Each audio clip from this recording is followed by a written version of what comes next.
वेग बढ़ जाता है। मृत्यु मित्य करवाने को वो स्वयं नाश बुलवाता है।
पितामह, मेरे होने वाले मामा श्री, क्या हो रहा है? मैं कहाँ हूँ?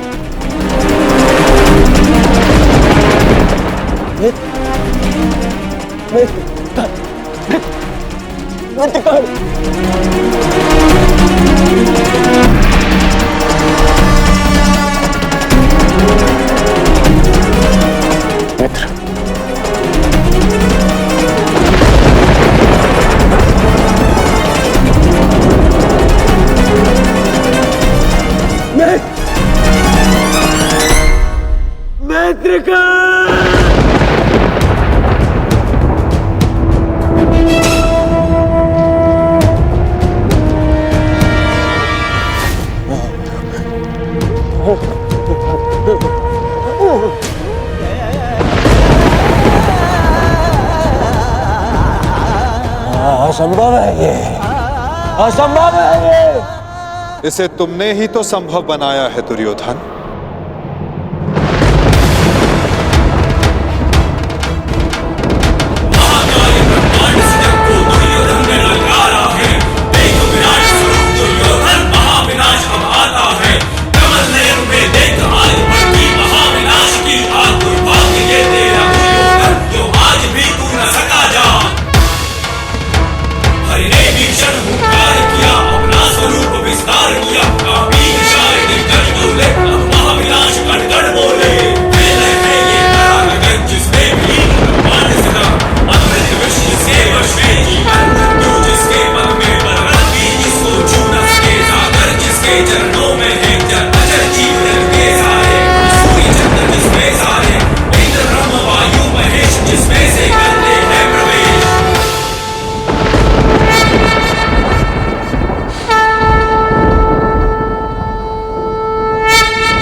इस युद्ध के जन्मदाता तुम ही हो। ध्यान से देखो इसे, ये कुरुक्षेत्र है। ये तुम्हारे अहंकार का परिणाम है दुर्योधन।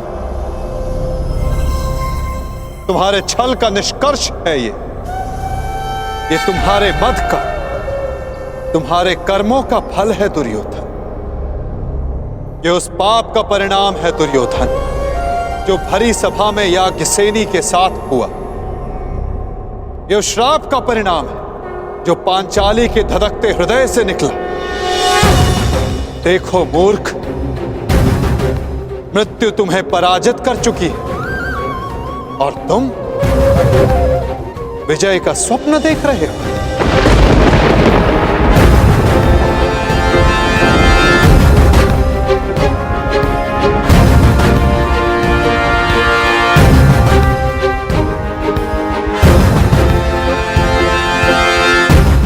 ये सब माया है, ये सब माया है। माया नहीं दुर्योधन, तुम्हारे कर्मों की छाया है ये।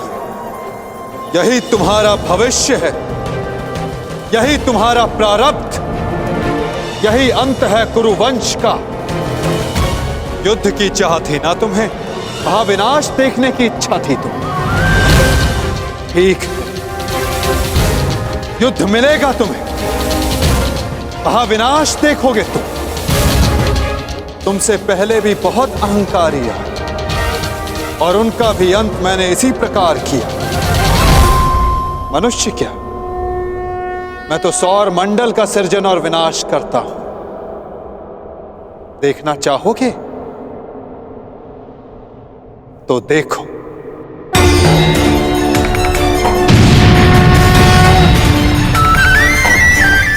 श्री कृष्ण गोविंद। उधर देखो दुर्योधन।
ये क्या हो रहा है?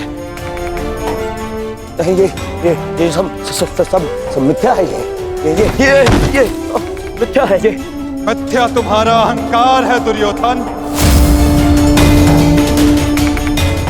मिथ्या ये सभा है। सत्य तो वो है जो तुम कभी समझ ही नहीं पाए। वो सत्य जो मैंने अभी तुम्हें दिखाया।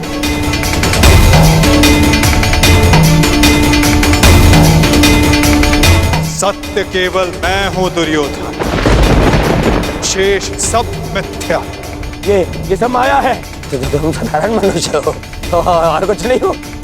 आश्चर्य है, परंतु इसमें तुम्हारा क्या दोष? जब मनुष्य में अहंकार, तो वो सत्य केवल आकार से पहचानता है। तो आकार देखो दुर्योधन।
मैंने शांति दी दुर्योधन और तुमने स्वीकार नहीं की।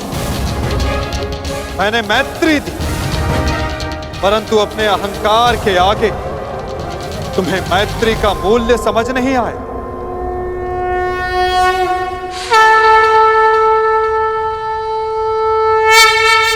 मैं प्रेम लाया था, परंतु तुमने युद्ध मांगा दुर्योधन। तो सुनो, अब युद्ध होगा।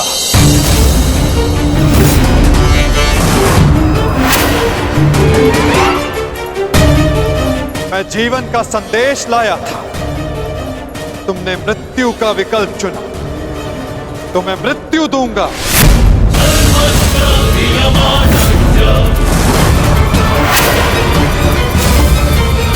तुम्हें अनुमान नहीं दुर्योधन, कि ये युद्ध कितना भयंकर होगा, महासंहार होगा, पापियों के प्रत्येक भागीदार का अंत होगा ये महाभारत।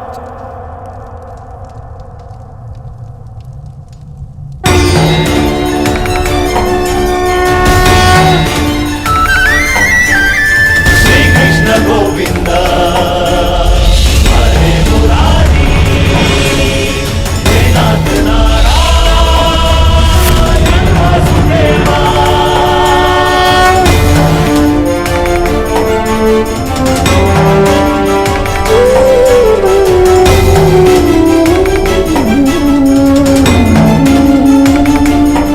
अश्वत्थामा! हे नाथ नारायण वासुदेवा। श्री कृष्ण गोविंद हरे मुरारी हे नाथ नारायण वासुदेवा। श्री कृष्ण गोविंद हरे मुरारी बाण संधान करो पार्थ, मुक्त करो राजे को। हरे मुरारी हे नाथ नारायण वासुदेवा। श्री कृष्ण गोविंद हरे मुरारी हे नाथ नारायण वासुदेवा। सभा में इतनी शांति क्यों है? कोई बताएगा मुझे आखिर हो क्या रहा है? सत्य देखने के लिए तन की दृष्टि की नहीं, मन की दृष्टि की आवश्यकता होती है धृतराष्ट्र। नियति ने तुम्हें दृष्टि नहीं, परंतु आज इस क्षण के लिए मैं तुम्हें दृष्टि देता हूं। कदाचित तन की दृष्टि से देखकर तुम मन की दृष्टि का सत्य समझ पाओ धृतराष्ट्र।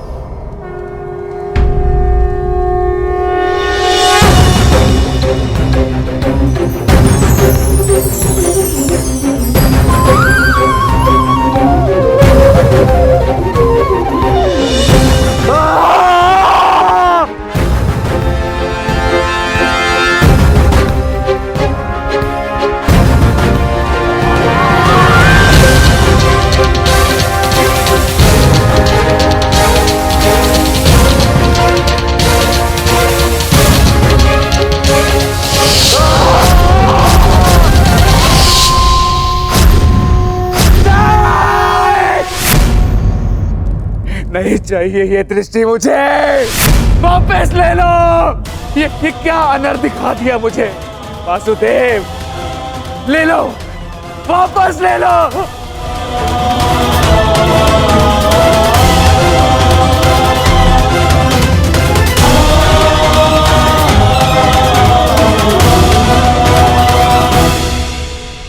जो सबने देखा वही अंत है और वही नया प्रारंभ। परंतु ये आप सबको स्मरण तब होगा जब ये वास्तविक में आप सबके साथ घटित होगा।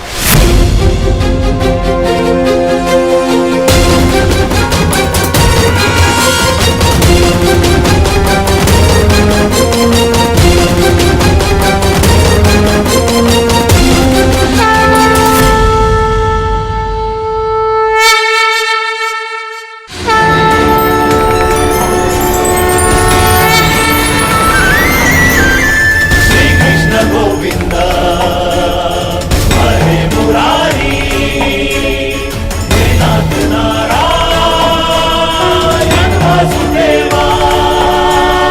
श्री कृष्ण गोविंद हरे मुरारी हे नाथ नारायण वासुदेवा। मैं वासुदेव इस महायुद्ध, इस महाभारत की घोषणा करता हूं।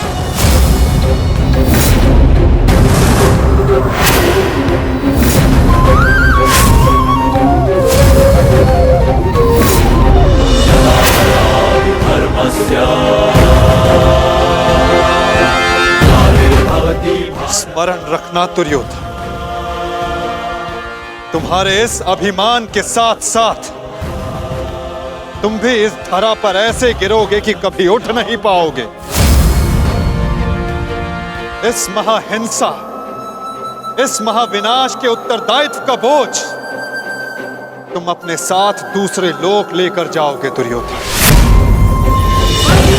विनाशाय सारुणा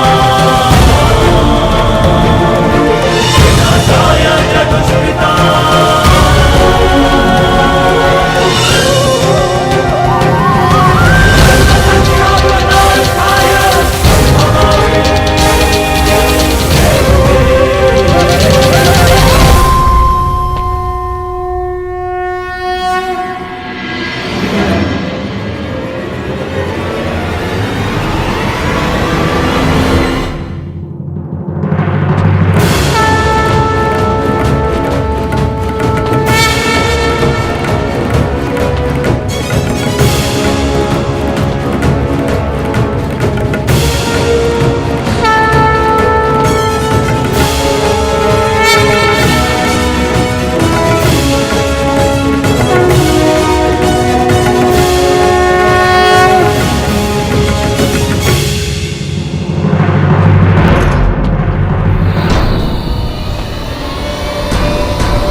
केशव,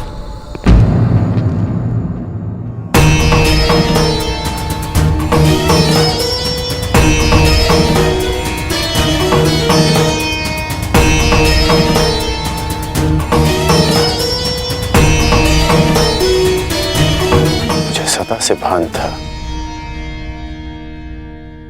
कि आप साधारण मनुष्य नहीं हैं।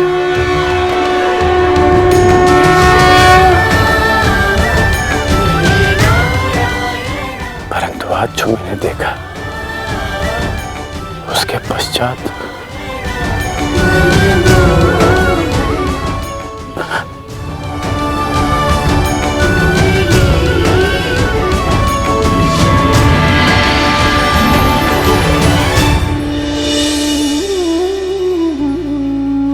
मेरे साथ आओ मित्र। ये स्थान अब वार्ता करने के लिए उचित नहीं रहा।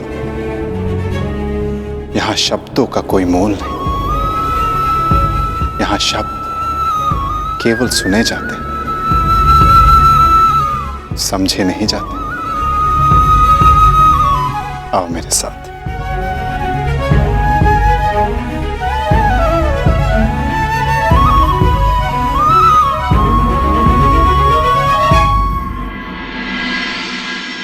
केशव,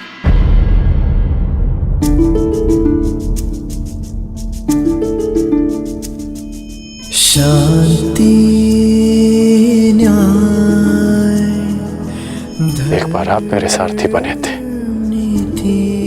आज ये गौरव मुझे दीजिए केशव। बुद्धि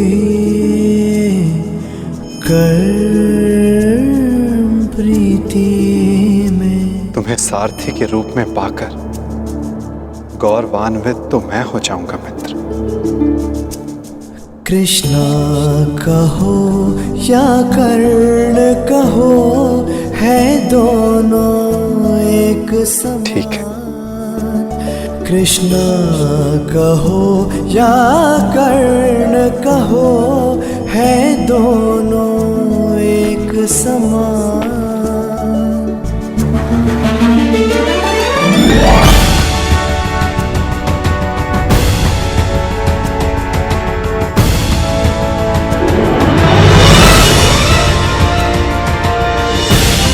कह दो मित्र, जो कुछ भी तुम्हारे मन में। आप ही पढ़ लीजिए ना केशव कि क्या है मेरे मन में। मैं तुम्हारा मन पढ़ सकता हूं मित्र, परंतु जैसे कि मैंने पहले भी कहा था, मुझे तुम्हारे मुख से सुनना अच्छा लगता है। अब कह भी दो मित्र, क्या है तुम्हारे मन में? इस समय जो मेरे मन में चल रहा है वो ये है कि आपने मुझे पांडवों के पक्ष में आने का प्रस्ताव दिया था। हाँ, और तुमने उस प्रस्ताव को अस्वीकार कर दिया था। हाँ,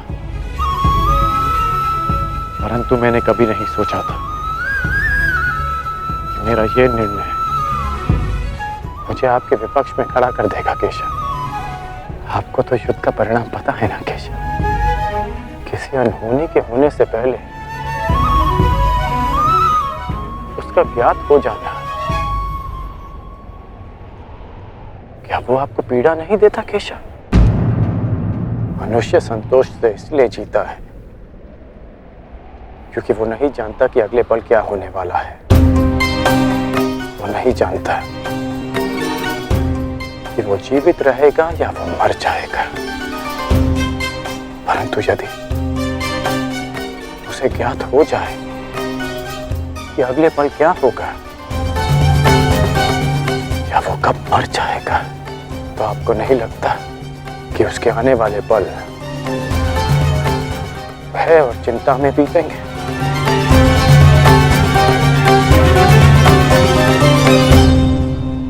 ये सोच पर निर्भर करता है अंगराज। यदि मनुष्य को अपना अंत ज्ञात हो तो हर वो क्षण जिसे हम व्यर्थ करते हैं उन क्षणों को जिया भी जा सकता है।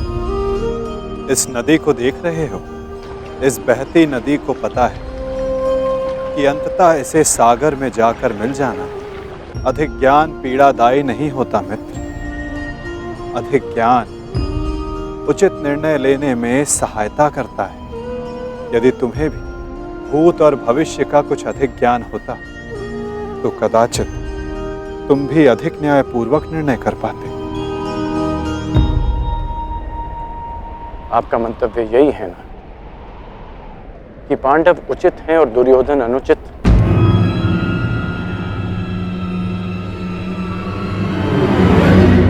क्षमा कीजिएगा, परंतु मैं आपकी इस बात से सहमत नहीं हूं।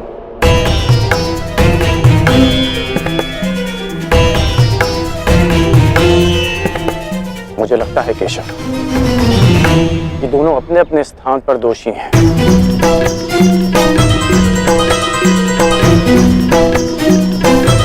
और इसी कारण से दोनों अपनी अपनी दृष्टि में निर्दोष और सही हैं। यदि दोनों ही दोषी तो तुम निष्पक्ष क्यों नहीं हो जाते मित्र? क्योंकि मुझे लगता है कि दुर्योधन युधिष्ठिर से कहीं अधिक सक्षम शासक सिद्ध होगा। इतने अधर्म करने के पश्चात भी? हाँ, क्योंकि वो युधिष्ठिर की भांति धर्मराज होने का ढोंग नहीं करता। आप ही बताइए केशव कि जिसने स्वयं की पत्नी को दांव पर लगा दिया हो, जिसने द्यूत के कुचक्र से निकलकर स्वयं को द्यूत में फिर से फंसा लिया हो, वो कैसा धर्मराज?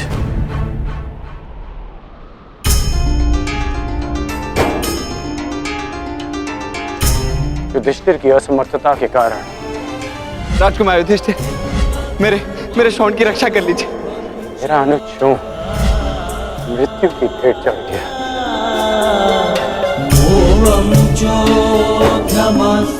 जब मुझे सूतपुत्र कहकर रंगभूमि की स्पर्धा में भाग लेने के लिए अयोग्य घोषित कर दिया गया था, राजकुमार के साथ द्वंद्व की अनुमति एक सूतपुत्र को नहीं दी जा सकती।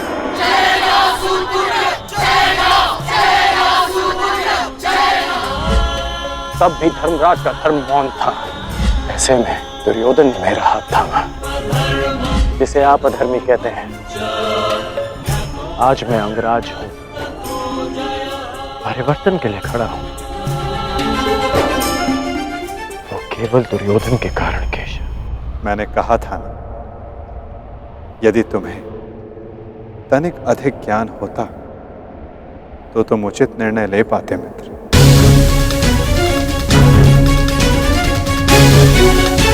मैं समझा नहीं। तुम सदा स्वयं को सूतपुत्र समझते आए होकर, और यदि तुम्हारा ये ज्ञान मिथ्या हुआ तो? मिथ्या? हाँ कर, क्योंकि तुम्हें तो पता ही नहीं कि तुम वास्तव में हो कौन। मुझे ज्ञात है कि मैं कौन हूं, और मुझे गर्व है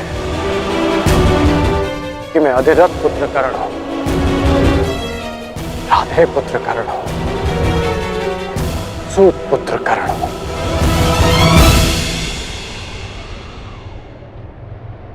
तुम राधे नहीं हो अंगराज। तुम अधिरथ पुत्र नहीं, तुम सूद पुत्र नहीं,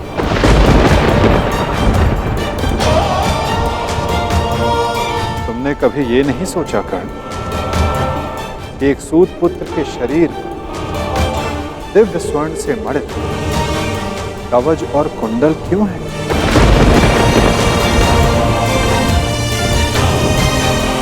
तुम्हारे मन में यह प्रश्न कभी नहीं उठा कि एक साधारण से सारथी के पुत्र के पास ये कवच और कुंडल क्यों है?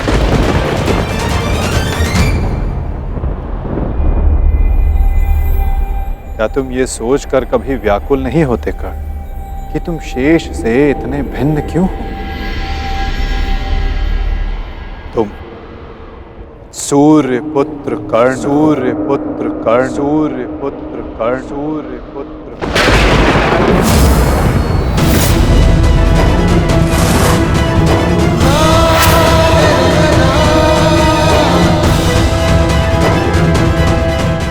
स्वयं सूर्य नारायण के अंश हो तुम कर्ण।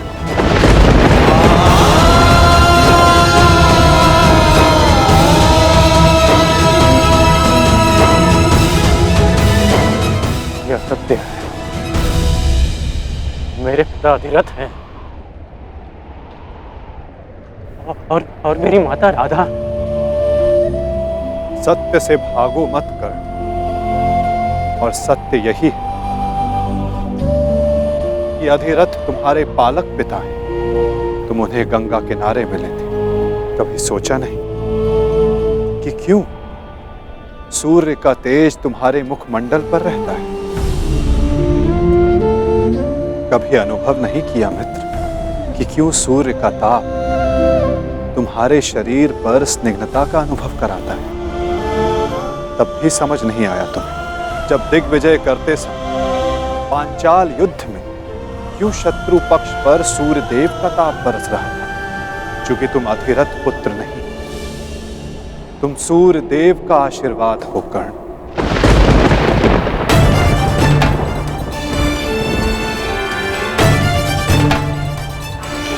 यदि मैं पिताश्री को गंगा किनारे मिला था तो मेरी माता को कर्ण, अपनी माता से बहुत पहले से भेंट करते आ रहे हो तुम कर्ण। चूंकि रक्त सदा रक्त का सम्मान करता है। कभी सोचा है कि वो कौन है जिनके समक्ष आते ही तुम्हारी दृष्टि उनके पांव की ओर चली जाती है? वो कौन है जिनसे हर युद्ध से पूर्व उनका आशीष लेने का तुम्हारा मन करता है? कौन है कर्ण जो सदा तुम्हें अपने पुत्रों के समान प्रेम करती है? वो कौन है जिनकी आंखें तुम्हें देखते ही भर आती हैं? अर्जुन से द्वंद्व होने के पश्चात भी तुमने कभी पांडवों का अहित नहीं चाहा, कभी उनकी रक्षा की, कभी उन्हें चेतावनी दी। क्यों कर्ण? इसलिए नहीं कि तुम न्याय चाहते थे, अपितु इसलिए कि तुम्हारी धमनियों में बहता हुआ रक्त तुम्हें पुकार रहा था। हाँ कर्ण, तुम राधे नहीं कुंती पुत्र हो, पांडवों के ज्येष्ठ। हाँ कर्ण, बुआ कुंती ही तुम्हारी माता है और तुम उनके ज्येष्ठ पुत्र।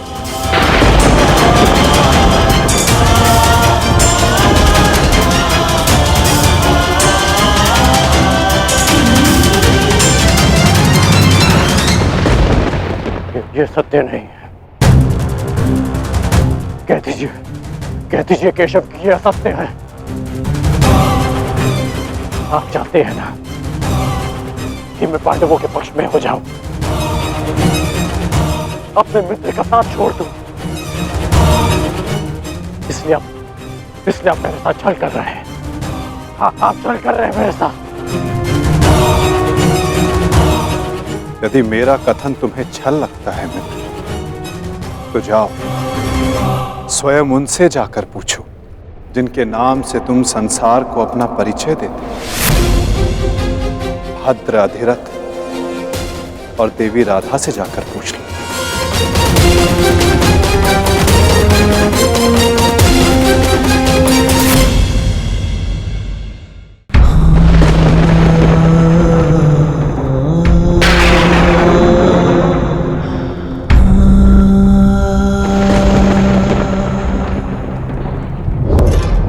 आ गए? उचित समय पर पहुंच गए। आओ भीतर आओ।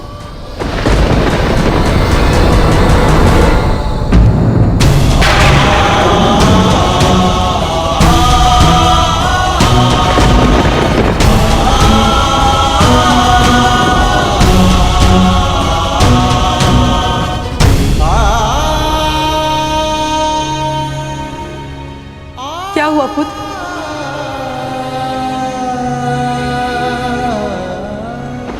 तुम राधे नहीं हो अंगराज, तुम सूर्य पुत्र कर्ण हो।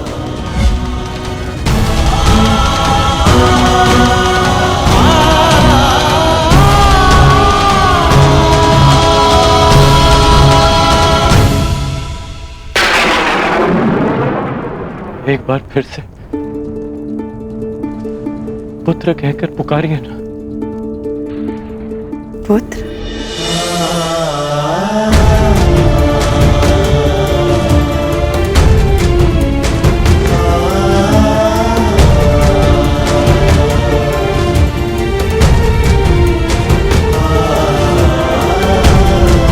क्या हुआ पुत्र? तुम इतने व्यथित क्यों हो? क्या हुआ? मैं व्यथित था अपने ही माता। मैं समझ गया कि ये वासुदेव का खेल है। वो मेरे साथ खेल खेल रहे हैं माता। खेल? कैसा खेल? क्या विनोद किया केशव ने? बहुत भारी विरोध किया उन्होंने। उनका कहना है कि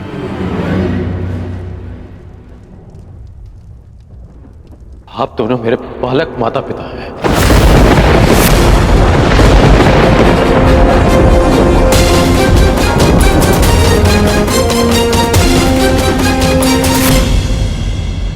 मैं पिताश्री को गंगा तट पर मिला था कि सूर्यदेव मेरे पिता है और माता कुंती मेरी माता।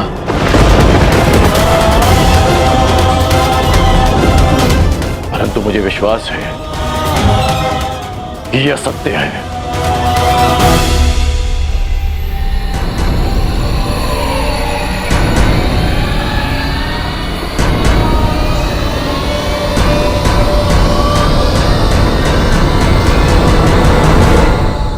ये असत्य है ना? मैं आप ही का पुत्र हूं।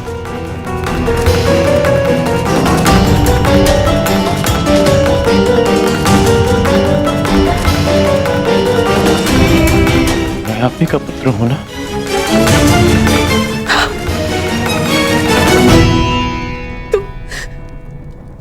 तुम मेरे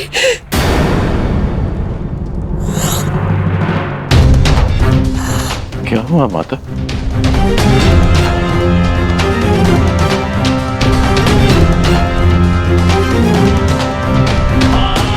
क्या हुआ पिताश्री?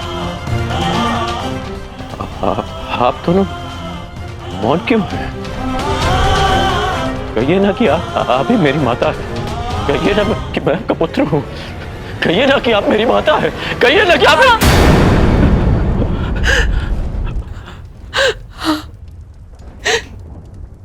मैं तुम्हारी माता हूं।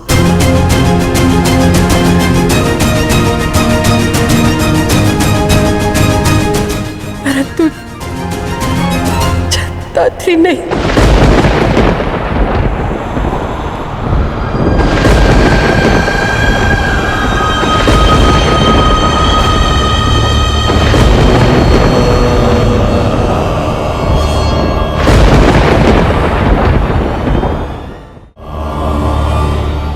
मैंने तुम्हें जन्म नहीं दिया।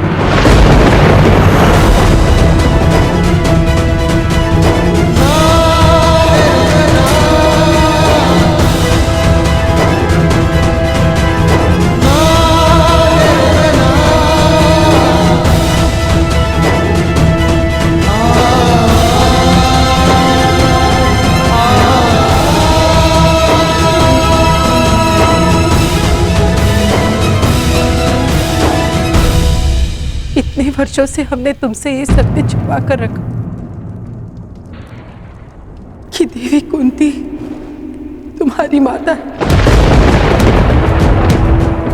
इसी कारण हम न तुम्हें धनुर्विद्या सीखने देना चाहते थे और न रणभूमि में जाने देना चाहते थे, क्योंकि देवी कुंती तुम्हारी जन्मदात्री है। केशव ने तुमसे कदाचित असत्य नहीं कहा। तुम मेरे पुत्र नहीं।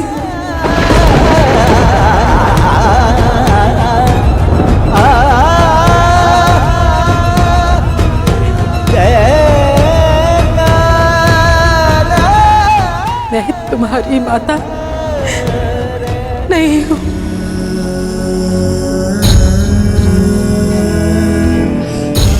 आप असत्य कह रही हैं कि आप मेरी माता नहीं हैं। यदि ऐसा होता तो क्यों बचपन में जब मुझे भूख लगती थी तब आपको स्वयं ज्ञात हो जाता था। जब मुझे निद्रा आती थी तो कौन मुझे अपनी गोद में सुलाता था?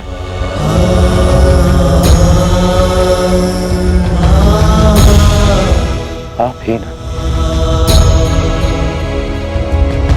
जब मैं शिक्षा पूर्ण कर घर वापस लौटा तो आपको बिना ज्ञात हुए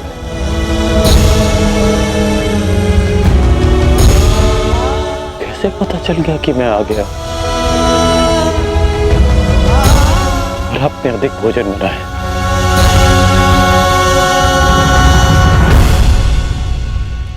क्यों मेरे राज्याभिषेक पर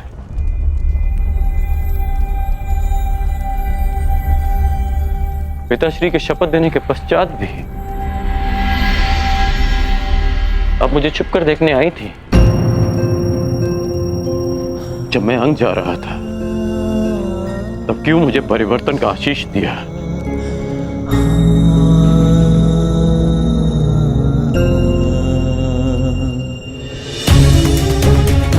क्यों असत्य कह रही हैं आप मुझसे? इसीलिए कि मैं इस युद्ध में भागना है। ठीक, मैं इस युद्ध में भाग नहीं लेता। मैं सदा ही आपके चरणों में बैठा रहूंगा। मैं यहां से कहीं नहीं जाऊंगा। बस इतना कह दीजिए कि आप ही मेरी माता। कह दीजिए।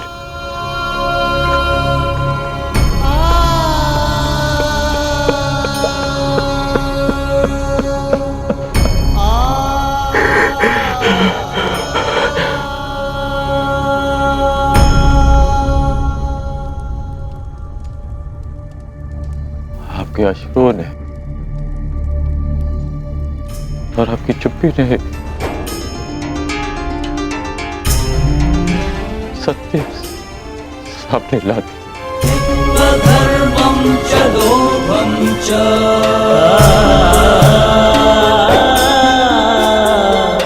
मोहं चोऽध्यमस्थितः। धन्य है आप तो।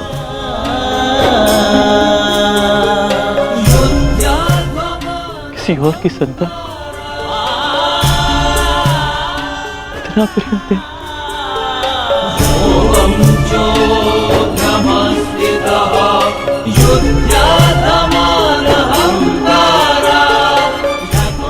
आपका रण कभी नहीं उतार पाऊंगा।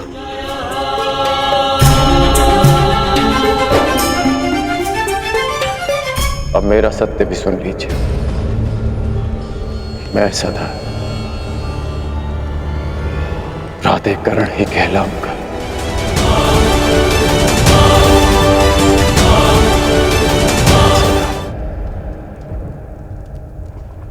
प्राधिकरण ही कहलाऊंगा।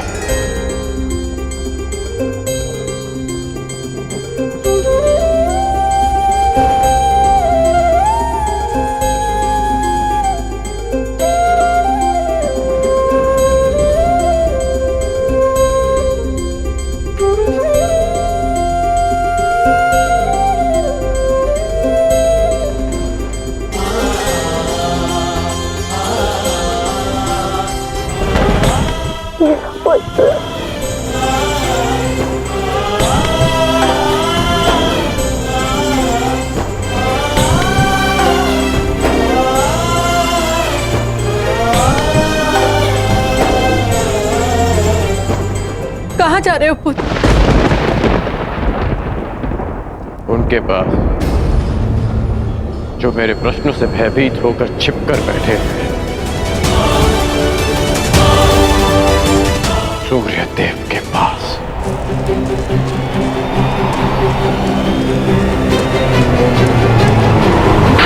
वेदों के आवरण से बाहर निकलिए सूर्यदेव। अब आप मुझसे और नहीं छिप सकते। मेरे समक्ष आइए सूर्यदेव। जीवन के आरंभ से हर प्रातः मैंने आपको तर्पण किया, उसके लिए बाहर आइए। मैंने सदा आपका सम्मान किया, उसके लिए बाहर आइए। आपके कारण जो मेरा अपमान हुआ, उसके लिए बाहर आइए। एक कवच कुंडल मुझे देकर भी मेरे मन को जो भेदा है आपने, उस पीड़ा के कारण बाहर आइए।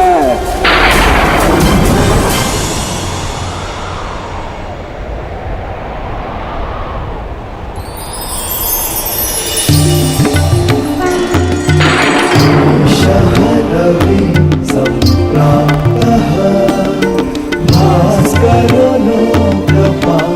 पुत्र कर्ण,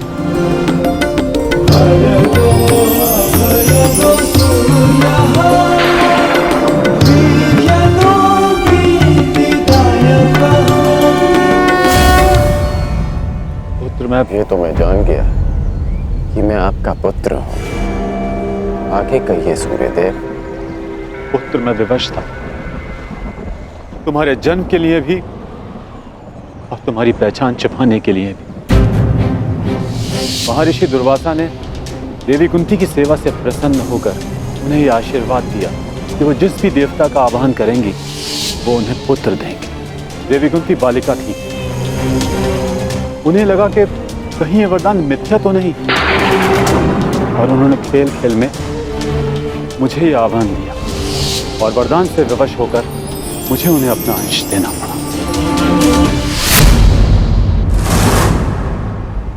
विवश थे आप? क्या आज विवश नहीं है? माता कुंती को मुझे अपनाने में समाज का भय था, परंतु आपको किस बात का भय था? आपने मुझे सत्य क्यों नहीं बताया? संसार भर को प्रकाश देने वाले ने अपने ही अंश को अंधकार में रखा। क्यों? जब संसार मुझे सूत पुत्र कहकर नीचा दिखाता रहा, तब आपकी दृष्टि क्यों नहीं झुकी?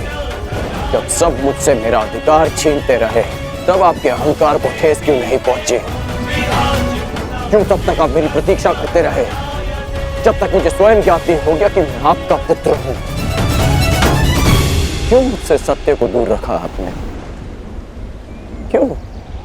मैं मानता हूं कि मैंने तुम्हें सत्य से दूर रखा, परंतु मैं सदैव तुम्हारे साथ था। मैं नहीं चाहता था कि समाज को इस बात का ज्ञान हो।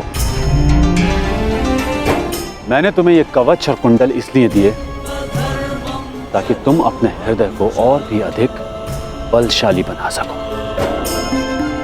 तुम्हें समाज की कठोरता को सहने की शक्ति मिले। मुझे क्षमा कर दो। आपके अश्रु मुझे सांत्वना नहीं दे रहे, अपितु भान करा रहे हैं कि मैं आपके लिए केवल एक फूल के अतिरिक्त और कुछ नहीं था।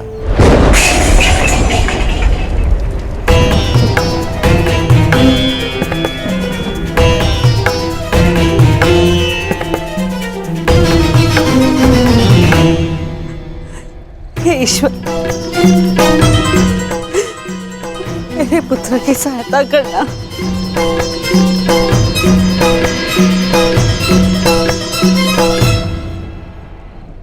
जो स्वयं की सहायता करना जानते हैं, ईश्वर भी उन्हीं की सहायता करते हैं बुआ।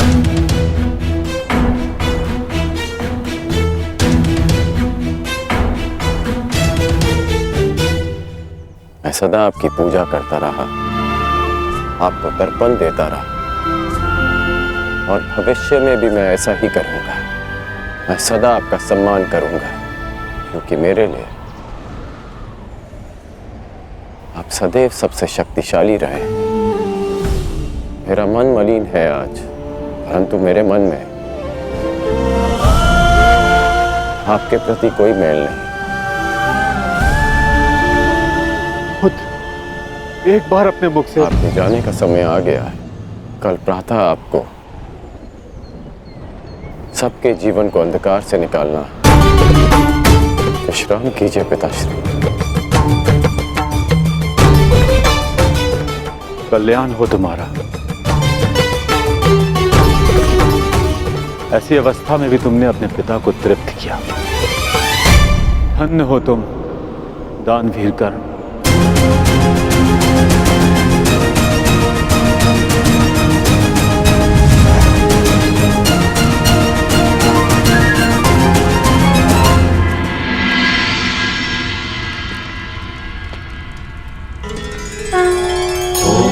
अब आप और कितना व्यथित रहेंगी बुआ? आप अपने कर्मों को संसार से छिपा सकती हैं, परंतु अपने कर्मों के फल को आप स्वयं से और कितना छिपाएंगी? अपने कर्मों का सामना प्रत्येक को एक ना एक दिन करना ही पड़ता है बुआ। परंतु उसका सामना कैसे करूंगी? क्या कहूंगी उसे इसके समक्ष आकर?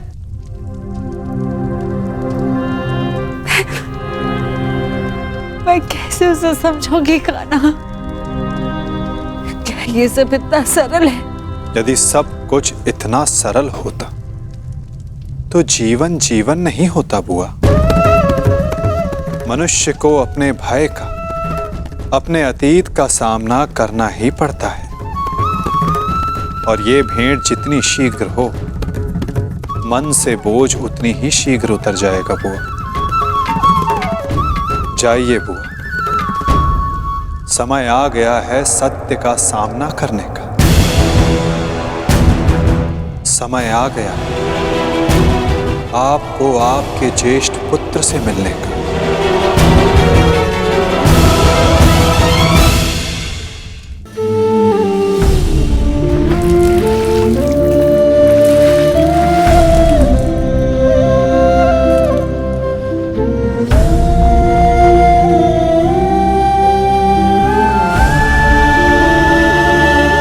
दान चाहिए पुत्र, दोगे?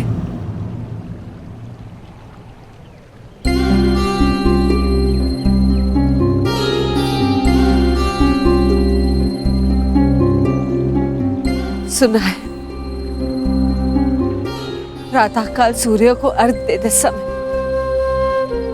यदि तुमसे कोई कुछ भी मांगे तो तुम कभी मना नहीं करते, उसकी इच्छा पूरी करते हो। इसलिए मैं भी कुछ मांगने तुम्हारे समक्ष आई हूं कि इस दुर्भाग्यशाली माता को क्षमा दान दे पाओगे पुत्र?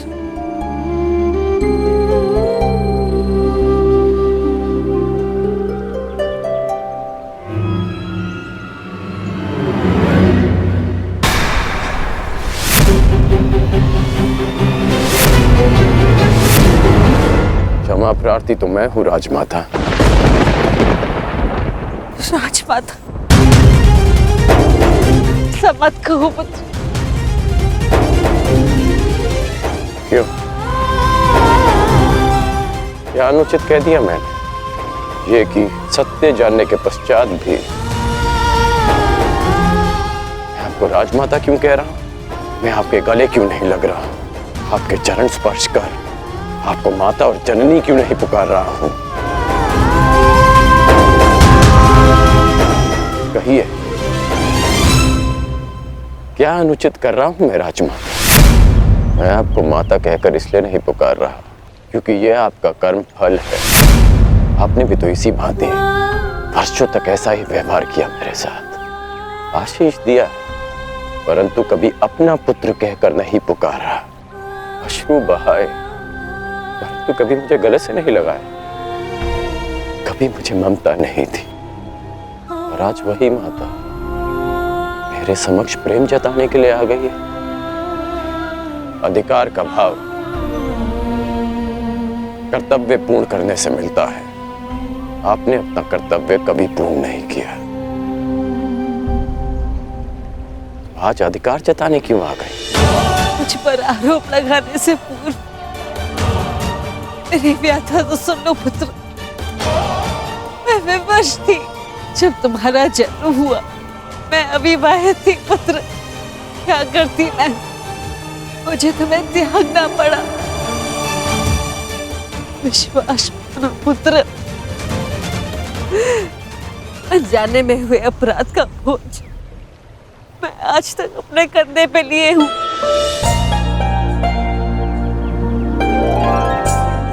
आपने अपनी व्यथा तो कह दी, परंतु मेरा क्या दोष था? एक बालक जिसने अपनी आंखें भी पूरी तरह नहीं खोली थी, उसके जीवन में आपने सदा के लिए अंधकार कर दिया। एक नवजात को गंगा माँ की भेंट चढ़ा दिया आपने। क्या आपने ये भी नहीं सोचा कि वो जीवित रहेगा या वो मर? कि यदि वो बच गया तो संसार उसे किस नाम से पुकारेगा? समाज उसे कितने ताने देगा कि उसका जीवन जीते जी नरक बन जाए? ये भी नहीं सोचा आपने? गंगा में इसीलिए बहाया ना क्योंकि गंगा मां पाप होती है। मैं आपके लिए पापी था ना, केवल एक पाप, एक अभिशाप जिसे आप गंगा में बहाकर भूल गई।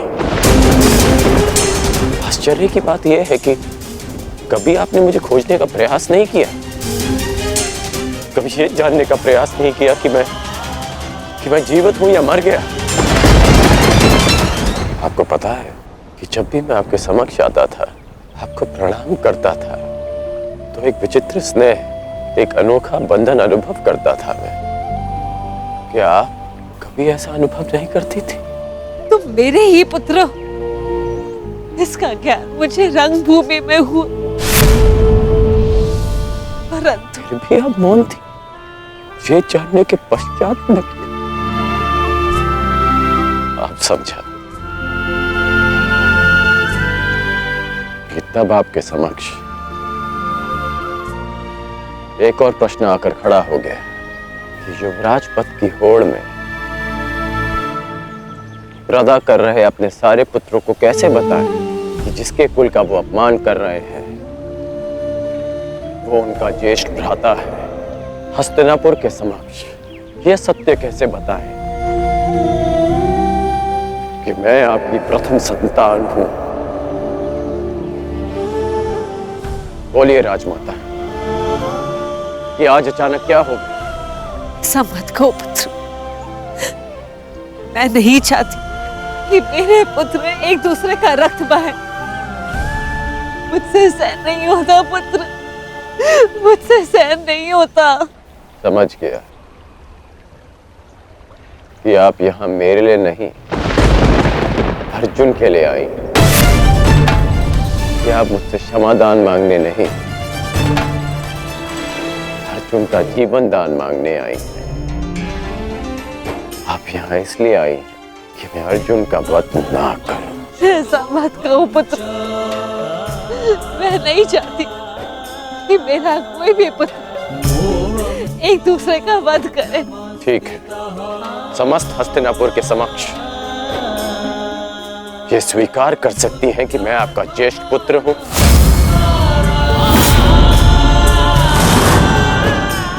पता था मुझे कि कोई उत्तर नहीं मिलेगा।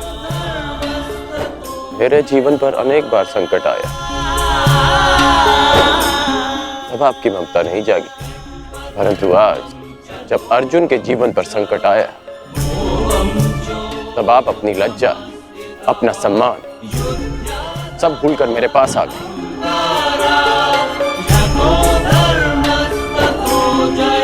सत्य में अर्जुन बहुत भाग्यशाली है कि उसे आपकी ममता मिली। मैं भले ही अर्जुन को युद्ध के द्वंद्व में हरा दूं, परंतु आज उसने मुझे ममता के द्वंद्व में हरा दिया। तुम्हारी अपराधी नहीं हूं मैं।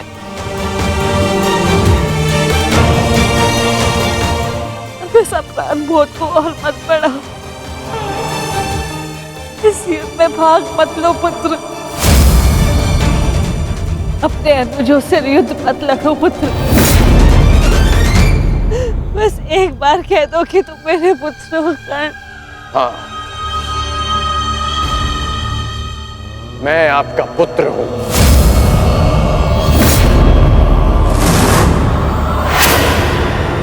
किंतु आप मेरी माता नहीं।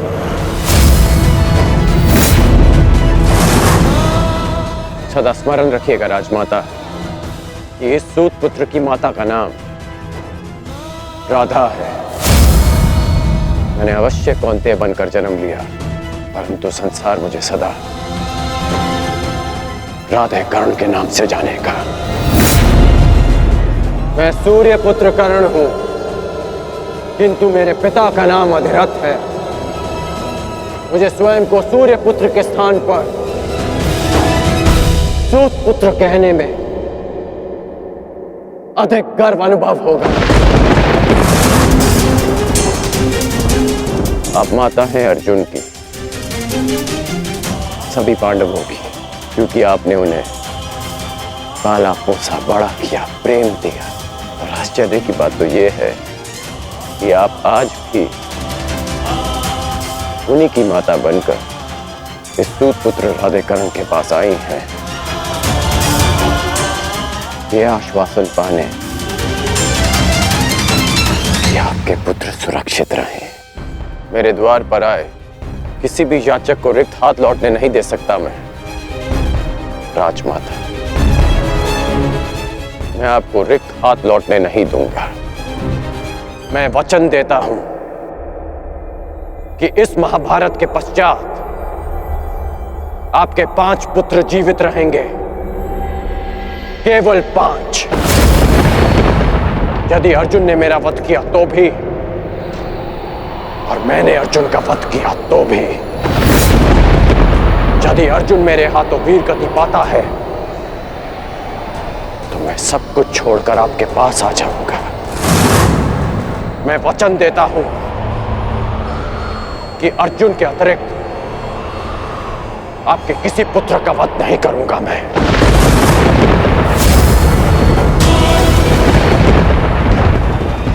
वचन देता हूं मैं। अब जाइए राजमाता, गंगा में त्यागे गए इस राधे के पास अब आपको देने के लिए कुछ और शेष नहीं।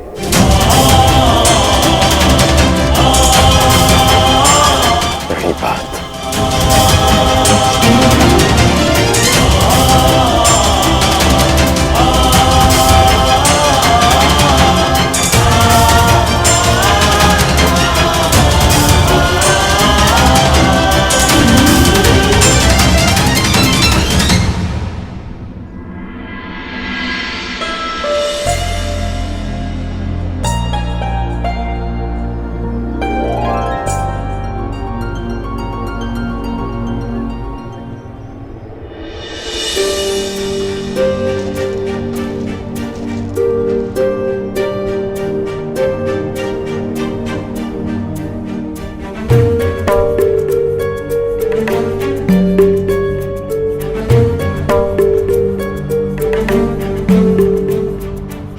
सत्य कल्पना से अधिक सुंदर भी हो सकता है और अधिक कष्टकारी भी। मैं जानता था कर्ण, परंतु मैं ये कभी नहीं चाहता था कि तुम इस कष्ट को सहो। अगर आप ऐसा नहीं चाहते तो ऐसा नहीं होता केशव। एक बात मैं समझ चुका हूं कि इस सृष्टि में सब आप ही की इच्छा से होता है, आप ही के अनुसार होता है, ठीक वैसे ही जैसा आप चाहते हैं। पीड़ा केवल कष्ट नहीं देती मित्र, पीड़ा कभी कभी हमें उचित मार्ग चुनने में हमारी सहायता भी करती है। एक पीड़ा कभी कभी हमारे अन्य कष्टों का निवारण भी करती है। कर्ण, इस सत्य का भान होना तुम्हारे लिए उचित था, परंतु अब मैं तुमसे यह जानना चाहता हूं कि इस पीड़ा का तुम सकारात्मक प्रयोग कैसे करोगे? जिस सत्य ने मेरे जीवन को, मेरे विश्वास को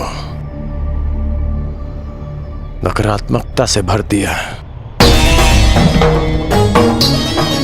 उसमें क्या सकारात्मकता केशव? उसमें क्या भलाई दिख रही है आपको? क्यों? क्या यह उचित नहीं कि अब तुम स्वयं को सूझ समझने की पीड़ा से मुक्त हो गए हो? कि तुम्हें अब अपना वंश क्या, कि अब तुम पूरे मन से, पूरे अधिकार से किसी भी क्षत्रिय के समक्ष जाकर अपना अधिकार मांग सकते हो? क्या ये उचित नहीं कर कि अब तुम्हें ज्ञात हो गया है कि मैं क्यों तुम्हें पांडवों के पक्ष में आने के लिए सुझाव देता रहा?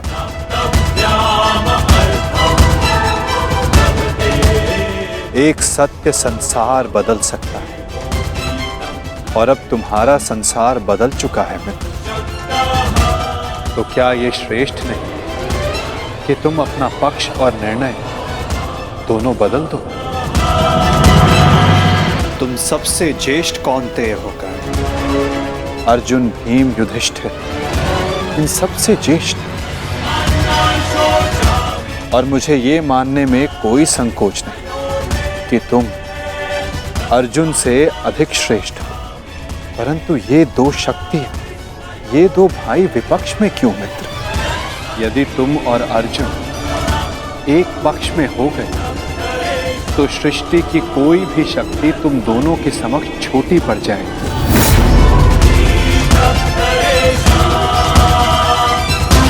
तुम्हें और अर्जुन को मेरी, वासुदेव तक की आवश्यकता नहीं पड़ेगी मित्र। युधिष्ठिर तुम्हारा अनुज होगा और बाकी शेष पांडव भी। तनिक सोचो, जो परिवर्तन तुम अंगराज बनकर ना ला सके, वो परिवर्तन तुम हस्तिनापुर के सम्राट बनकर ला पाओ। सूर्य पुत्र कौन्तेय सम्राट कर्ण, जो संसार को एक प्रकाशमान युग की ओर ले जा सकता है।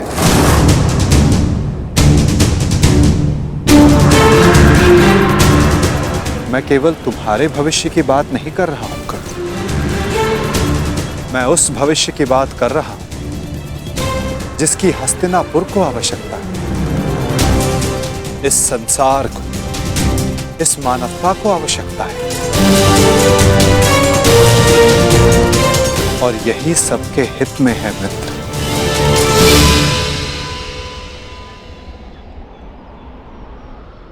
ठीक है, एक बार मैं आपकी बात मान भी लूं, हस्तिनापुर का सिंहासन जीत भी लूं, परंतु क्या मैं प्रजा के मन में सम्मान जीत पाऊंगा? नहीं। सूत पुत्र कहलाकर जितना अपमान सहा, सूर्य पुत्र बनकर उससे कहीं अधिक अपमान होगा मेरा। जिस हस्तिनापुर, जिस संसार की बात आप कर रहे हैं, वो मेरे विषय में सोचेंगे कि कितना अवसरवादी निकला मैं, कि राज्य का लालच पाते ही मैंने अपना पक्ष बदल डाला। मनुष्य का पक्ष, उसका विश्वास, उसका ईश्वर होता है। मेरे जन्म का सत्य बदल जाने से क्या मैं अपने ईश्वर को बदल डालूं?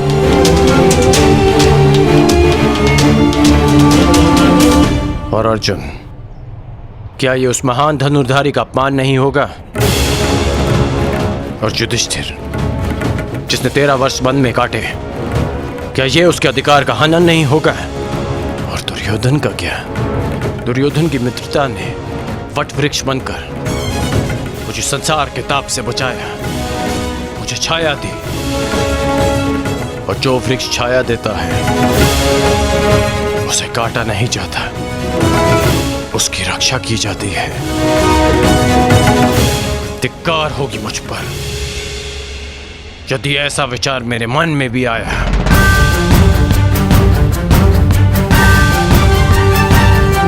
मैंने आपसे पहले भी कहा है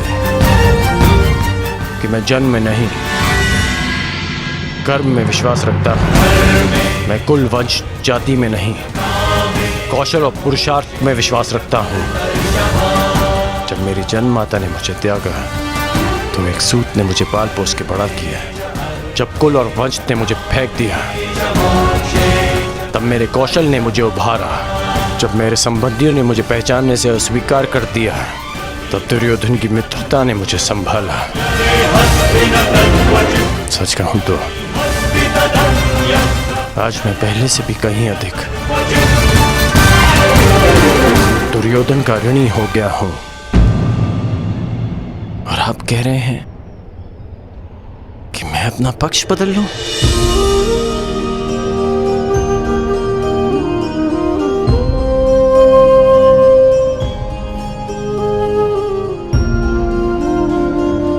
मैं अभिभूत हुआ तुम्हारे इन वचनों से कर्ण, परंतु मेरी इच्छा सदा यही है कि तुम मेरे साथ रहो और मैं तुम्हारे। परंतु निर्णय लेना तुम पर निर्भर करता है मित्र। तो बताओ कर्ण, तुम्हारा अंतिम निर्णय क्या है? तुम्हारे नए परिचय का, इस सत्य के भान का क्या निष्कर्ष है? एक ही निष्कर्ष है और एक ही निर्णय। या तो मेरे मित्र दुर्योधन के शीश पर राज मुकुट होगा या इस कर्ण के धड़ पर शीश ही नहीं होगा।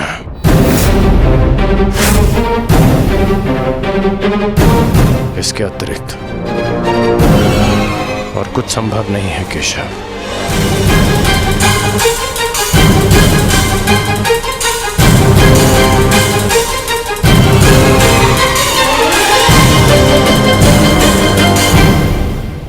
आपसे एक विनती है केशव कि मेरी जन्म कथा गुप्त रखिएगा। यदि युधिष्ठिर को इसका ज्ञान हुआ तो वो सिंहासन को ठुकरा देगा, और यदि उसने साम्राज्य मुझे सौंप दिया तो मैं उसे दुर्योधन को सौंप दूंगा। और यदि समाज को इसका भान हो गया तो वो माता कुंती को ठुकरा देंगे। इसलिए यह सत्य हमारे मध्य ही रहे, यही श्रेष्ठकर है। मैं चाहता हूं कि आप मेरी मृत्यु तक मुझे राधे कहकर पुकारें, कौनते ही नहीं।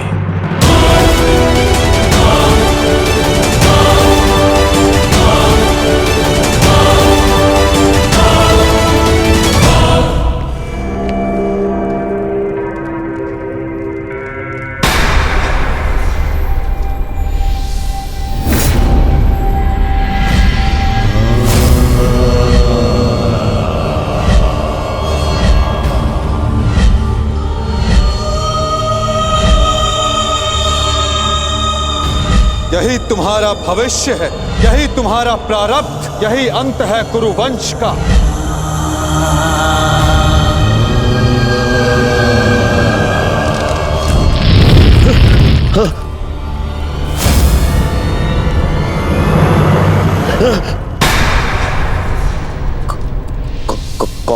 कौन है आप? है? ये क्या कह रहे हो दुर्योधन? मामा हूँ, मामा। नहीं नहीं, ये कौन है आप मुझसे ये प्रश्न करने वाले?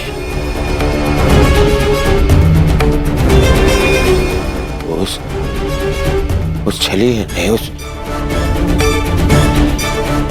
मायावी ने, ये देखिए, ये माया कर गया है मुझ पे। एक भ्रम जाल में फंसा गया है मुझे। दुर्योधन को भयभीत कर गया है वो।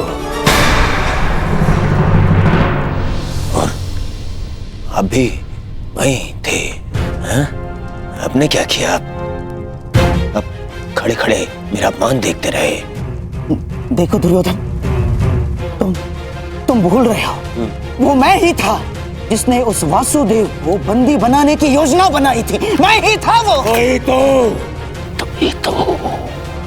देखो, क्रोध करने का समय नहीं है ये।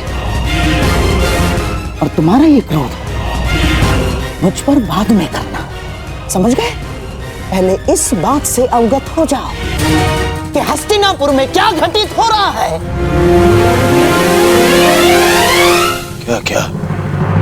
क्या घटित हो रहा है हस्तिनापुर में? वही तो मैं तुम्हें कब से बताने का प्रयास कर रहा हूं, परंतु तुम हो कि सुन ही नहीं रहे हो। तुम्हें कदाचित अनुमान नहीं है कि तुम्हारा परम मित्र कर्ण तुम्हारे नाक के नीचे क्या कर रहा है। क्या कर रहा है मेरा मित्र? जब तुम उस वासुदेव के माया के भ्रम के पश्चात स्वयं को संभालने का प्रयास कर रहे थे, तब सभा से वासुदेव के साथ कर्ण ने भी प्रस्थान किया था। दुर्योधन, दोनों साथ थे।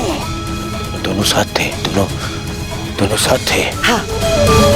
और केवल इतना ही नहीं दुर्योधन, तुम्हारे शत्रुओं की माता कुंती के साथ तुम्हारे परम मित्र कर्ण ने बहुत समय व्यतीत किया, बहुत।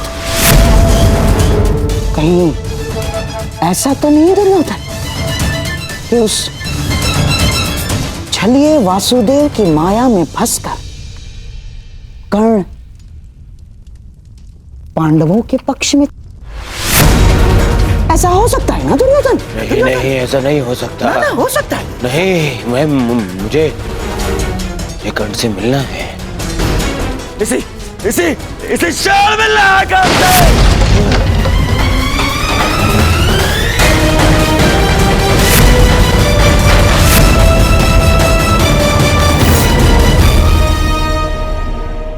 जीवन कितने खेल खेलती है ना हमारे साथ केशव।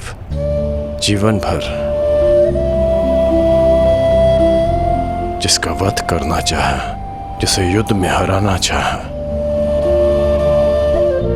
जिसका मान मर्दन करना चाहा, आज ज्ञात हुआ कि वो मेरा ही अनुज है। मैं अपने ही अनुज पर आक्रमण कैसे कर पाऊंगा? उस पर बाण संधान कैसे करूंगा मैं? और यदि ऐसा नहीं करता तो वो उस मित्र के साथ विश्वासघात होगा जो मेरे विश्वास पर ये युद्ध लड़ रहा है।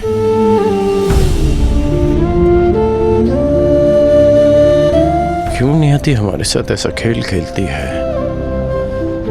क्यों वो दो भाइयों को शत्रु बनाकर सामने ले आती है? क्यों वो उन्हें एक दूसरे के रक्त का प्यासा बना देती है, जिनकी धमनियों में एक ही रक्त बहता है? ये कैसी नियति है केशव?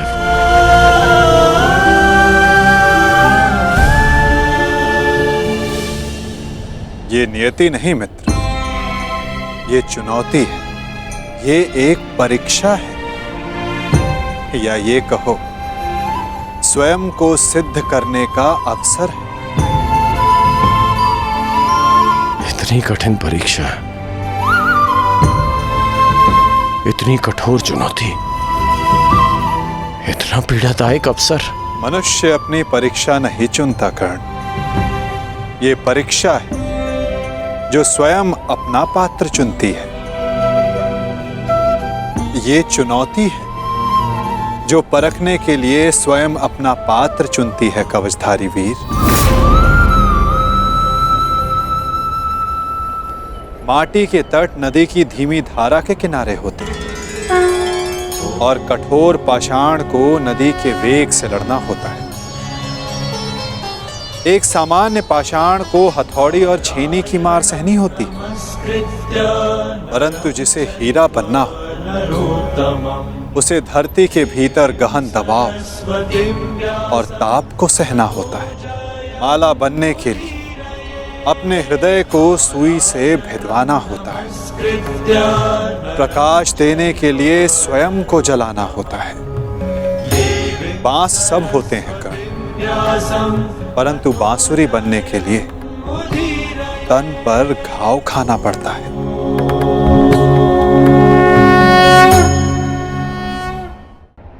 जिनके उत्तरदायित्व बड़े हों उनके समक्ष सामान्य प्रश्न नहीं आते कर्ण।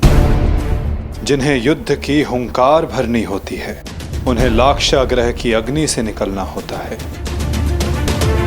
जिन्हें युद्ध का परिणाम देना होता है उन्हें अपना कवच भिदवाना होता है। मृत्युंजय बनने की चाह रखने वालों को प्रति क्षण मरना होता है। ये तुम्हारे समक्ष आई सबसे बड़ी दुविधा नहीं है कर्ण, सबसे बड़ी चुनौती है, सबसे बड़ा अवसर है। अब इसका चयन करना तुम पर निर्भर करता है कर्ण कि इसमें भाग लो या भाग जाओ। तो ये सब पहले आपने क्यों नहीं बताया केशव? यदि तब बता देता तो आज तुम्हारे समक्ष मृत्युंजय बनने का अवसर नहीं आता। एक मित्र के रूप में आपने मुझे बताया कि मुझे क्या चुनना चाहिए, परंतु आज मैंने सभा में उस कृष्ण को देखा जो भूत भविष्य वर्तमान सब है, जिनसे परे कुछ नहीं, जिन्हें सब कुछ ज्ञात है। तो आपको ये भी अवश्य ज्ञात होगा केशव कि आपका ये मित्र कठिनाइयों से कभी नहीं भागता, सदैव उनका सामना करता है। अब कदाचित हमारी भेंट युद्ध भूमि में होगी।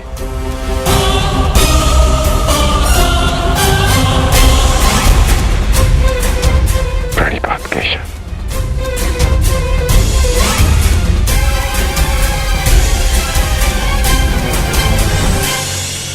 मैं अत्यधिक प्रसन्न हूं कि तुम मेरे मित्र।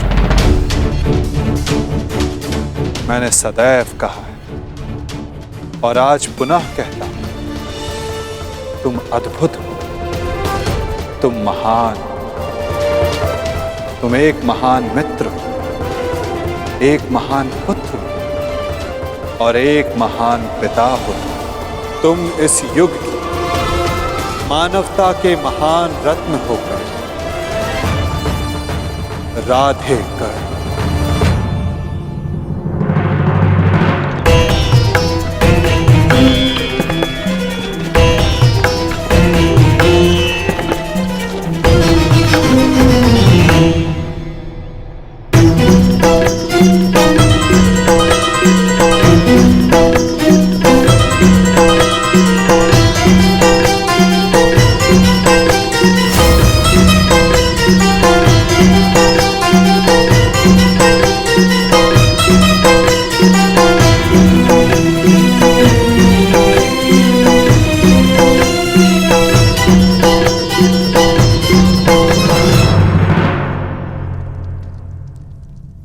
तो ठीक है, युद्ध को चुना है कौरवों ने और आज पहली बार मैं उस दुर्योधन के प्रति कृतज्ञ हूं,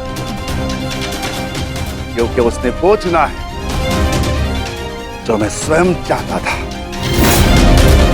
अब अगला कदम क्या होगा वासुदेव? निर्देश करें, क्या करना है हमें? कुरुक्षेत्र।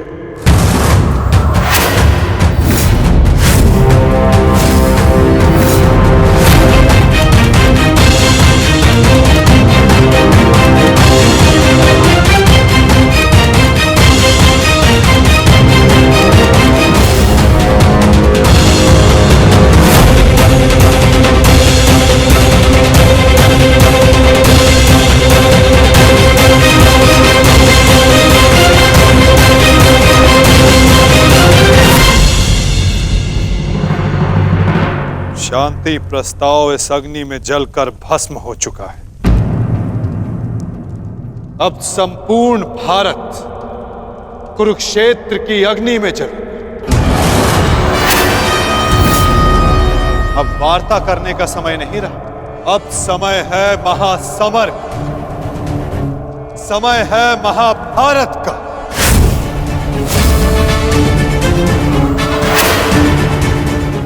अब जीवित रहना है तो विजयी होकर या फिर मृत्यु का आलिंगन करना।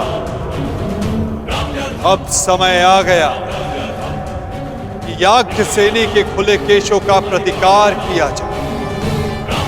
समय आ गया कि आप पांचों अपनी प्रतिज्ञाएं पूरी करें।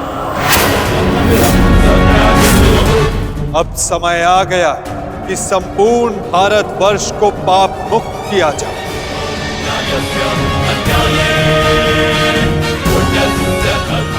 और युधिष्ठिर के नेतृत्व में धर्म की स्थापना। युद्ध का स्थान नियुक्त हो चुका है युधिष्ठिर, अब क्या करना है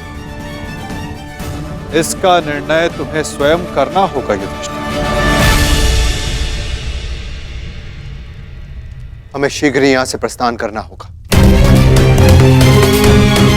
पुत्रों, युद्ध के लिए तत्पर हो जाओ। हम सब तैयार हैं ज्येष्ठ पिताश्री। युद्ध की तिथि की प्रतीक्षा करने की आवश्यकता भी नहीं, हम युद्ध अभी करेंगे। ठहरो, हम सभी लोग यहां से एक साथ प्रस्थान नहीं कर सकते, क्योंकि विराट राज्य की सुरक्षा के लिए हम में से किसी को यहां उपस्थित रहना होगा। ऐसा पहले भी हो चुका है और हो सकता है कि हमारी अनुपस्थिति में दुर्योधन विराट राज्य पे आक्रमण कर दे। इसीलिए हम में से किसी को भी यहां उपस्थित रहना होगा। उसकी आवश्यकता नहीं।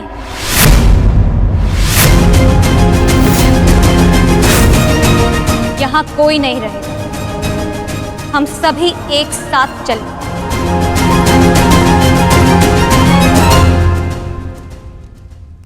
नहीं पांचाली, कुरुक्षेत्र में स्त्रियों का कोई स्थान नहीं। यदि तुम बाहर रहोगी तो मन युद्ध में नहीं, हमारी रक्षा करने में लगा रहेगा।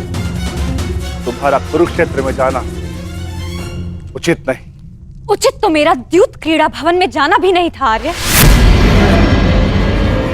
परंतु यदि मुझे वहां ले जाया गया तो अपना प्रतिकार लेने में कुरुक्षेत्र भी जाऊंगी।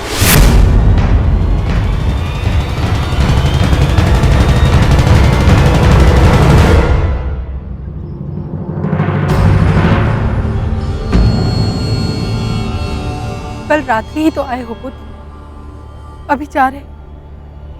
कुछ दिन रुक जाओ। नहीं माता,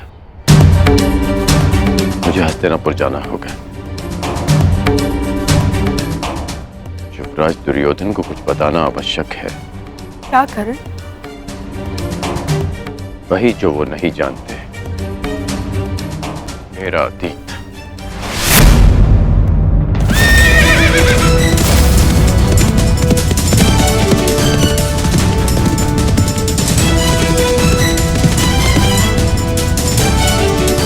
मत करो पुत्र, इसकी क्या आवश्यकता है?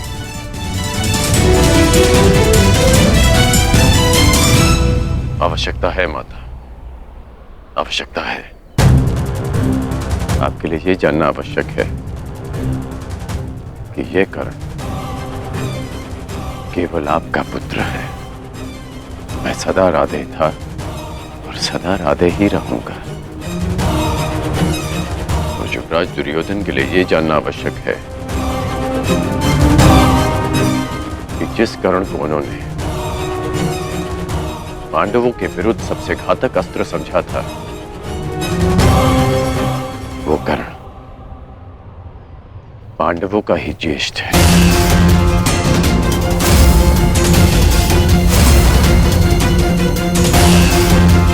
कि जो कर्ण रणभूमि में उनके शत्रुओं का शत्रु बनकर आया था, वो उनके शत्रुओं का बड़ा भाई है। माता, दुर्योधन ने कभी मुझसे कुछ नहीं छिपाया, इसलिए ये मेरा कर्तव्य है कि मैं अपने मित्र को सब सच बताऊं। दुर्योधन को सत्य बताना आवश्यक है माता। ऐसा क्या है जो युवराज के लिए जान लेना आवश्यक है माता?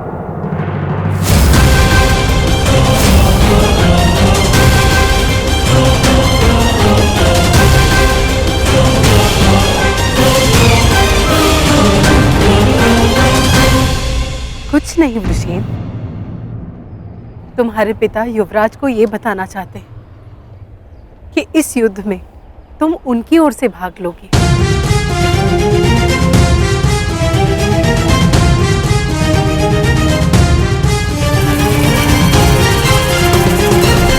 शीघ्र मिलते हैं पृष्ठे।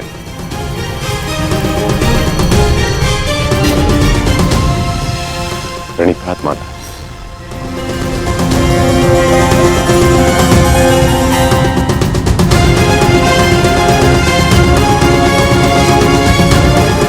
चलो सर।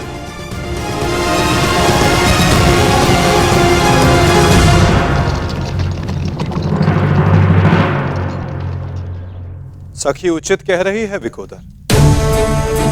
यदि हम सबको विजय पानी तो हम सबका वहां रहना अनिवार्य है। परंतु वासुदेव, पांचाली के सारे विचारों को सुनने के पश्चात ही निर्णय लेना विकोदर।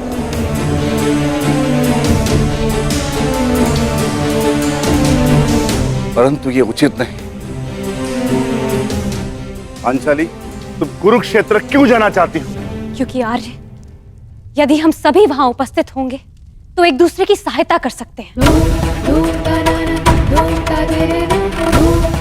मैं मानती हूं कि मैं युद्ध कला में सक्षम हूं, परंतु मैं ये नहीं कह रही हूं कि मैं युद्ध में भाग लूं, परंतु वहां उपस्थित रहकर आप सभी के दिए गए वचनों को पूर्ण होता हुआ देखना चाहती हूं।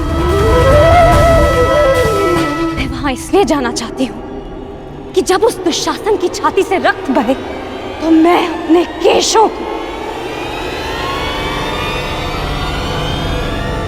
धोने के लिए सज्ज रहूं।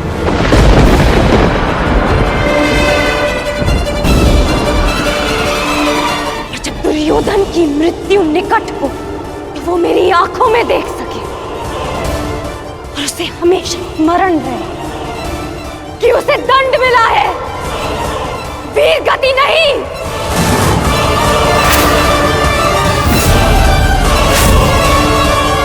क्या आप अब भी यही चाहते हैं कि मैं कुरुक्षेत्र ना जाऊं?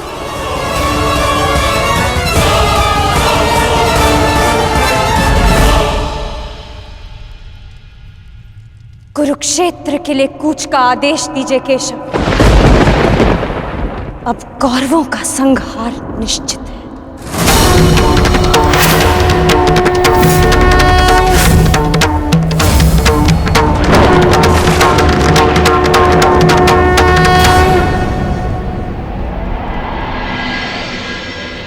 ये कैसा चक्रवात है? मेरे मन में बुरे विचार आ रहे हैं। अवश्य है ये कोई अपशगुन है कुंती। मैं वचन देता हूं कि अर्जुन के अतिरिक्त आपके किसी और पुत्र का वध नहीं करूंगा मैं।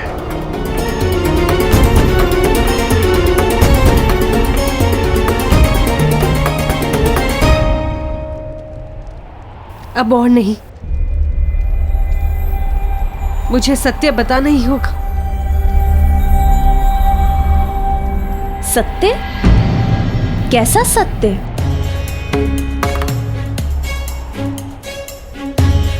एक सत्य है दीदी,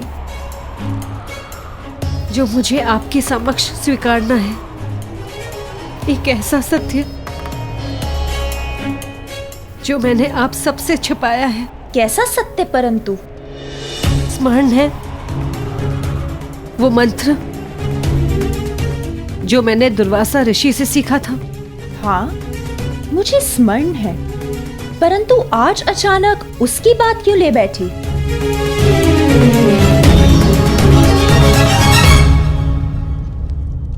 आप सब जानते हैं, आर्य पांडु के निर्देश पर मैंने और माधुरी ने उस मंत्र का प्रयोग किया जिससे पांडव उत्पन्न हुए, परंतु मैंने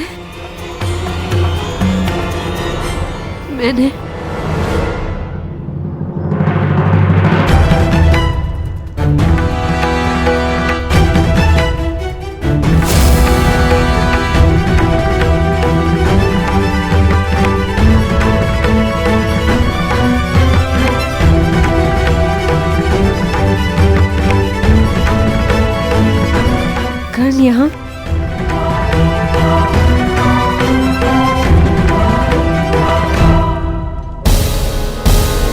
तुम्हारा परम मित्र कर्ण तुम्हारे नाक के नीचे क्या कर रहा है? तुम्हारे शत्रुओं की माता कुंती के साथ तुम्हारे परम मित्र कर्ण ने बहुत समय व्यतीत किया, बहुत।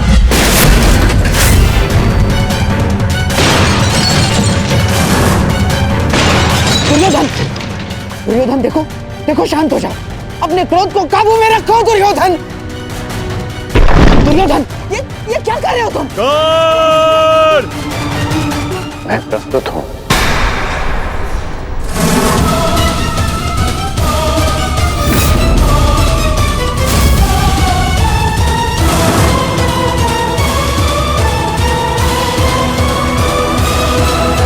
मैं तुमसे कुछ पूछना चाहता हूँ कर्ण।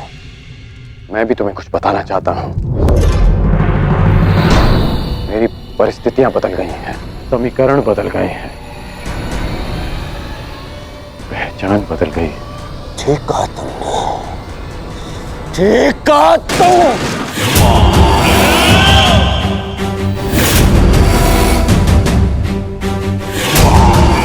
समीकरण बदलते देख सकता हूं मैं तुम्हें ये बताना चाहता हूं कि मैं यही ना कि तुम कृतज्ञ निकले, कायर निकले।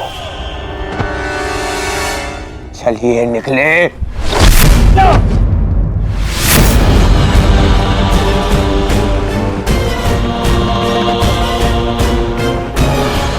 क्या कर रहे हो? क्या कर? दंड दे रहा हूं एक भगोड़े को, एक कृष्ण को, एक भगोड़े को जो युद्ध से पूर्व ही भाग रहा है। शांत हो जाओ, शांत हो जाओ। दुर्योधन, सब जानता हूं कि तुम उस छलिए के साथ क्यों गए थे, और माता कुंती के पास भी। तुम्हें क्या लगा मुझे क्या नहीं होगा? हाँ? अब मुझे केवल इतना बता दो कि क्या तुम उस छलिए के पक्ष में चले गए हो?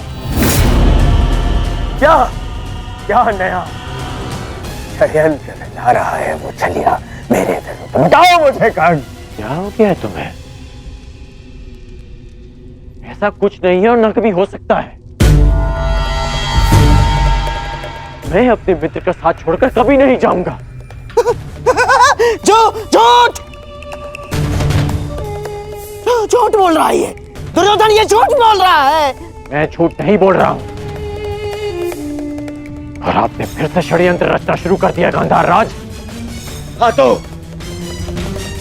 बताओ मुझे क्या वार्ता करने गए थे तुम उन पांडवों की माता के साथ?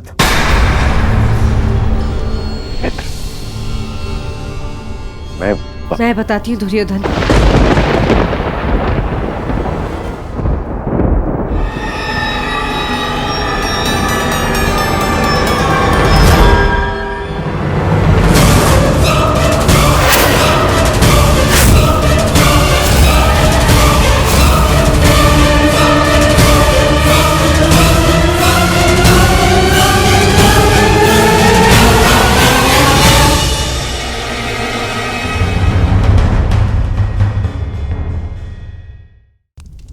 मैं बताती हूँ दुर्योधन।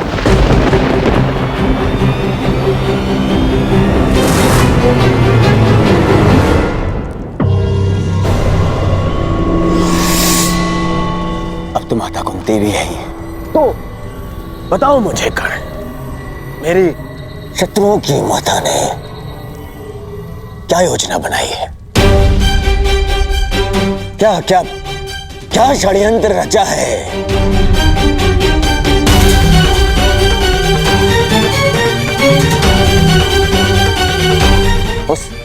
उस शरीर के साथ मिलकर बोलो,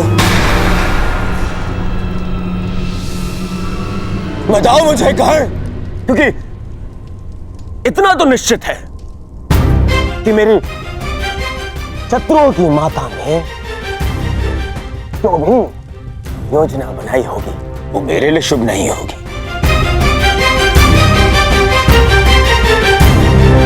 बताओ मित्र, बोलो।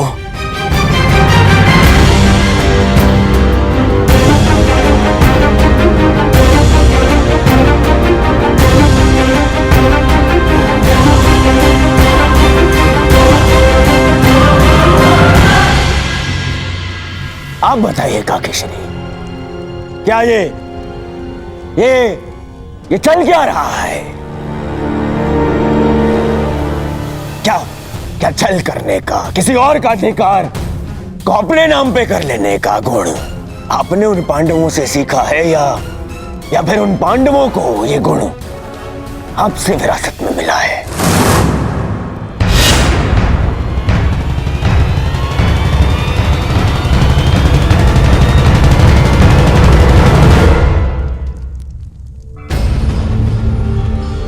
नहीं नहीं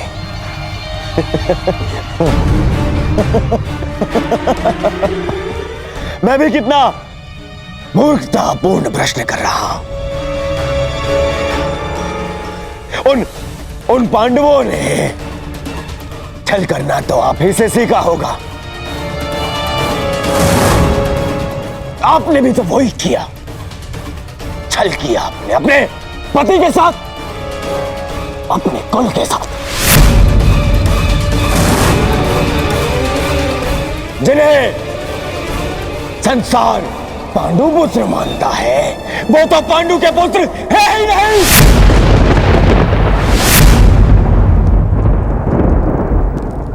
एक पति के जीवित होते हुए भी तीन तथा कथित देवताओं के साथ संबंध बनाया आपने। बस करो, ये मेरी माता है।